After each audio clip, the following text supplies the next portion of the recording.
রাসূল আকরাম সাল্লাল্লাহু আলাইহি ওয়াসাল্লাম হাদিসে পাকের মধ্যে বর্ণনা করেন যে যেই ব্যক্তি সূরাতুল কাহাফের প্রথম 10 আয়াত মুখস্থ করবে, আল্লাহ তাআলা তাকে দাজ্জালের ফিতনা থেকে হেফাজত করবেন। এখন প্রশ্ন আসতে পারে, দাজ্জাল এবং সূরাতুল কাহাফের মধ্যে সম্পর্ক কি? What is the relationship between দাজ্জাল অ্যান্ড সূরাতুল কাহাফ? আসলে সূরাতুল কাহাফ এবং দাজ্জালের মধ্যে সম্পর্ক হচ্ছে, দাজ্জাল আমাদেরকে 4টা পরীক্ষা নেবেন। 1 নাম্বার পরীক্ষা হচ্ছে ঈমানের পরীক্ষা নেবেন।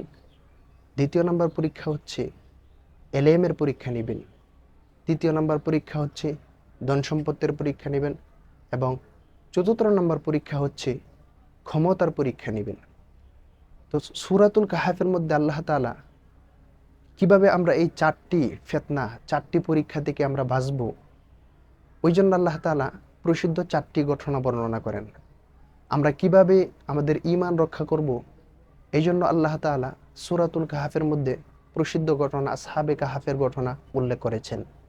এবং আমরা কিভাবে আমাদের ধন সম্পদ থেকে বাঁচব বা ধন সম্পদের ফিতনা থেকে বাঁচব, সেজন্য আল্লাহ তাআলা 2 জন বাগানওয়ালার ঘটনা উল্লেখ করেছেন। এবং তৃতীয় নম্বর হচ্ছে আমরা কিভাবে এলেমের ফিতনা থেকে বাঁচব, সেজন্য আল্লাহ তাআলা হযরত মূসা এবং খজির আলাইহিস সালামের প্রসিদ্ধ ঘটনা সূরাতুল কাহাফের মধ্যে উল্লেখ করেছেন। এবং চতুর্থ নাম্বার হচ্ছে যে আমরা কিভাবে আমাদের ক্ষমতা থেকে নিজেদেরকে হেফাজত করব, ক্ষমতাকে কিভাবে ব্যবহার করব, সেজন্য আল্লাহ তাআলা সূরাতুল কাহাফের মধ্যে হযরত যুলকারনাইন এর ঘটনা উল্লেখ করেন।